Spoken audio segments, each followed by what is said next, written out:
Assalamualaikum warahmatullahi wabarakatuh. Perkenalkan, nama saya Nurul Farina, NIM J1B018072 dari kelas TIP genap 2018. Di sini saya ingin mempresentasikan hasil kerja saya, yaitu sebuah makalah Etika Profesi Keteknikan Pertanian dengan judul Fungsi Etika, Unsur-unsur Pokok Etika dan Kesusilaan. Sebelum saya menjelaskan secara rinci isi dari makalah ini, saya ingin menjelaskan terlebih dahulu apa itu etika dan apa itu profesi. Yang pertama, apa itu etika? Etika adalah cabang dari filsafat yang menyelidiki penilaian normatif tentang apakah perilaku ini benar atau apa yang seharusnya dilakukan. Kebutuhan akan etika muncul dari keinginan untuk menghindari permasalahan-permasalahan di dunia nyata. Selanjutnya, apa itu profesi? Profesi adalah kata serapan dari sebuah kata dalam bahasa Inggris, yaitu profess, yang bermakna janji untuk memenuhi kewajiban melakukan suatu tugas khusus secara tetap atau permanen. Profesi juga sebagai pekerjaan yang membutuhkan pelatihan dan penguasaan terhadap suatu pengetahuan khusus. Selanjutnya, macam-macam etika. Yang pertama, etika deskriptif. Etika ini merupakan jenis etika yang berupaya melihat sikap dan perilaku manusia serta apa yang ia kejar dalam kehidupan ini sebagai hal yang memiliki nilai. 2. Etika normatif. Etika jenis ini berupaya menetapkan beragam sikap dan perilaku ideal yang semestinya dimiliki oleh setiap orang dalam kehidupan ini. Yang ketiga, etika filosofis. Merupakan etika yang dilihat dari sudut ilmu filsafat. Keempat, etika teologis. Merupakan etika yang mengajarkan hal baik dan juga mana hal yang buruk berdasarkan agama dan kepercayaan. Kelima, etika deontologis. Etika ini mengajarkan dan menetapkan kewajiban-kewajiban yang harus dilakukan oleh manusia untuk hidup yang lebih baik. Keenam, etika teleologis.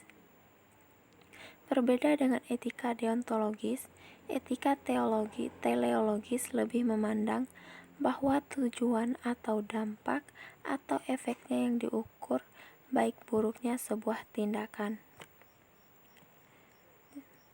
Selanjutnya,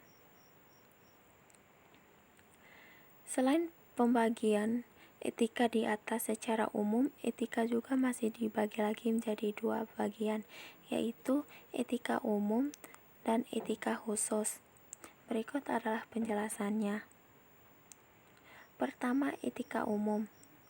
Etika jenis ini berhubungan dengan keadaan dasar tentang tindakan manusia secara etis. 2. Etika khusus. Merupakan suatu penerapan dari prinsip moral di dalam kehidupan manusia secara umum. Etika khusus di atas kemudian masih dibagi lagi menjadi dua bagian, yaitu etika individual dan etika sosial. Berikut adalah penjelasannya. Pertama, etika individual. Merupakan etika yang berkaitan dengan kewajiban dan sikap dari manusia terhadap diri mereka sendiri. 2. Etika sosial. Merupakan etika yang berhubungan dengan kewajiban, sikap, dan juga perilaku manusia sebagai umat manusia. Selanjutnya, saya akan membahas manfaat dari etika itu sendiri. Pertama, memberi rasa tanggung jawab. Kedua, dapat dijadikan pedoman. Ketiga, meningkatkan kredibilitas perusahaan atau organisasi. Keempat, menciptakan ketertiban dan keturutan. atau keteraturan dalam sebuah organisasi atau perusahaan. Kelima, dapat digunakan sebagai kontrol sosial. Keenam, dapat meningkatkan kesejahteraan anggota. Ketujuh, dapat mencegah campur tangan dari pihak luar. Kedelapan, dapat melindungi hak-hak anggota dan pekerja. Kesembilan, dapat dijadikan sebagai rujukan penyelesaian masalah, baik masalah eksternal maupun internal. Selanjutnya, kita akan membahas karakteristik dari profesi. Pertama, keterampilan yang berdasarkan pada pengetahuan teoritis. Kedua, asosiasi profesional. Ketiga, pendidikan yang ekstensif. Keempat, ujian kompetensi. Kelima, pelatihan institusional. Keenam, lisensi.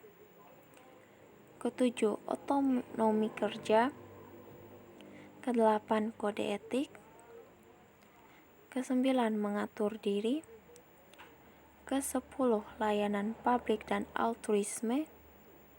Kesebelas, status dan imbalan yang tinggi. Kemudian, ciri-ciri dari profesi. Yang pertama, adanya pengetahuan khusus yang biasanya keahlian dan keterampilan ini dimiliki berkat pendidikan, pelatihan, dan pelayanan yang bertahun-tahun. Kedua, adanya kaidah dan standar moral yang sangat tinggi. Hal ini biasanya setiap pelaku profesi mendasar kegiatannya pada kode etik profesi.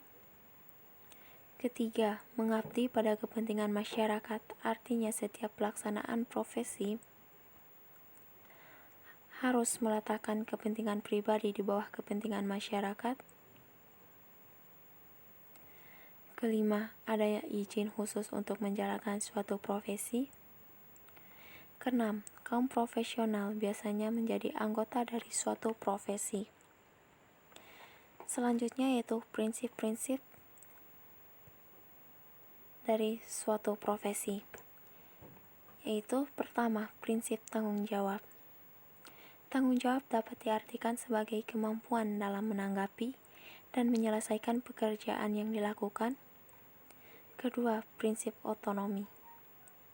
Prinsip ini menuntut kaum profesional untuk memiliki dan diberi kebebasan dalam menjalankan profesinya. Ketiga, prinsip keadilan. Prinsip ini menuntut seseorang profesional untuk memberikan kepada siapa saja yang menjadi haknya. Selanjutnya kita akan membahas kode etik profesi. Secara sederhana, kode etik dapat diartikan sebagai tindakan atau tingkah laku moral suatu kelompok dalam masyarakat yang dirumuskan secara tertulis yang diharapkan akan dipegang teguh oleh seluruh anggota suatu kelompok. Kode etik dapat berfungsi sebagai penyeimbang atas sisi negatif yang mungkin timbul dari suatu profesi, menjadi kompas penunjuk arah moral, dan sekaligus penjamin mutu moral profesi itu di mata masyarakat. Dalam kegiatan dengan etika, kode etik dipandang sebagai produk etik terapan yang dihasilkan berkat penerapan pemikiran etis atau suatu wilayah tertentu, yaitu profesi.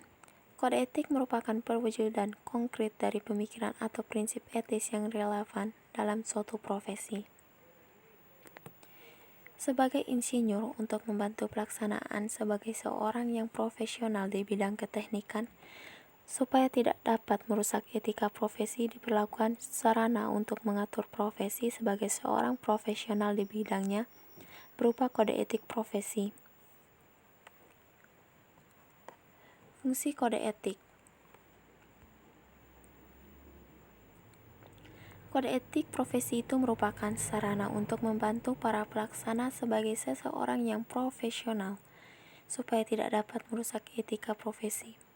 Ada 3 hal pokok yang merupakan fungsi dari kode etik profesi, yaitu: yang pertama, kode etik profesi memberi pedoman bagi setiap anggota profesi tentang prinsip profesionalitas yang digariskan.